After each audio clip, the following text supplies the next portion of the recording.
Hey everyone, I basically want to come and do another short video showing you all exactly what I displayed to my class, the Punnett square.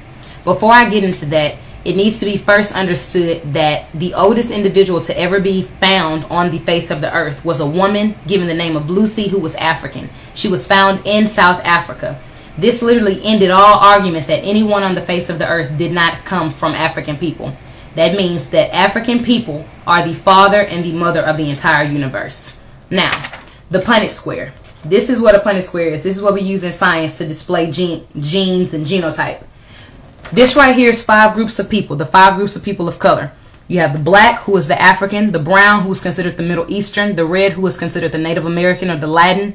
You have the yellow, who's considered the Asian, and the white, who's considered the European, just to keep it simple.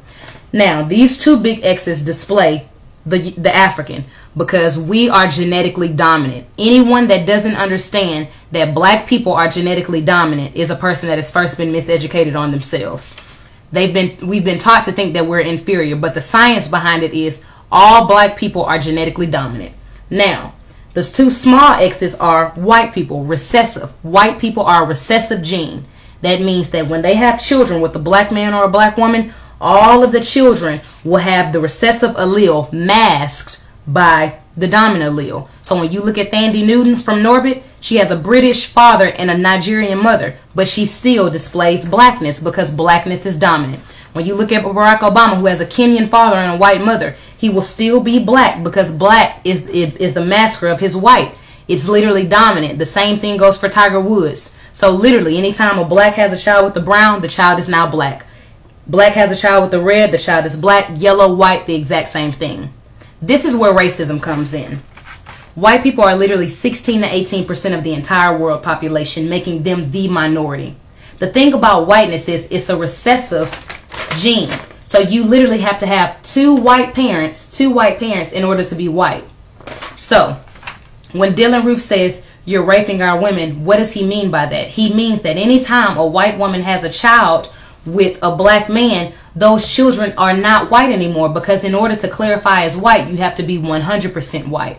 Well, to the people that are already the minority, it is extremely important to hold on to the genetics that they already have, because their genetics are already recessive. So think about prison. Why are so many black men are in prison? Because if you're in prison, what are you not doing? You are not having children.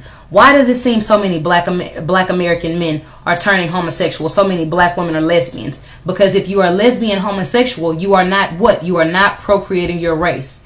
The basis of racism is white people understanding that if we do not kill black people at all times, that they will eventually kill us.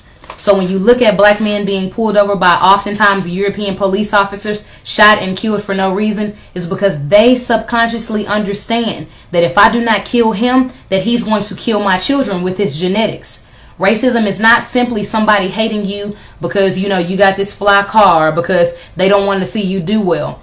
White people do not want to go extinct.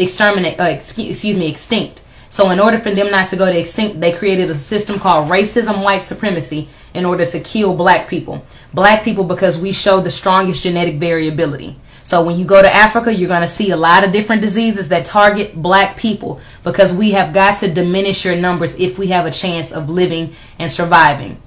This is the reality of racism. So we've been taught to hate our skin, we've been taught to hate our lips, we've been taught to hate our wide noses, we've been taught to hate everything about blackness, because really we're dominantly strong. Think about Venus and Serena Williams dominating in tennis. Think about Tiger Woods dominating in golf. Think about all of the amazing, you know, basketball players that have played in the NBA, amazing NFL players. The majority of those individuals, if not always, are people of African descent, are black people. That's not coincidental, because we are genetically strong.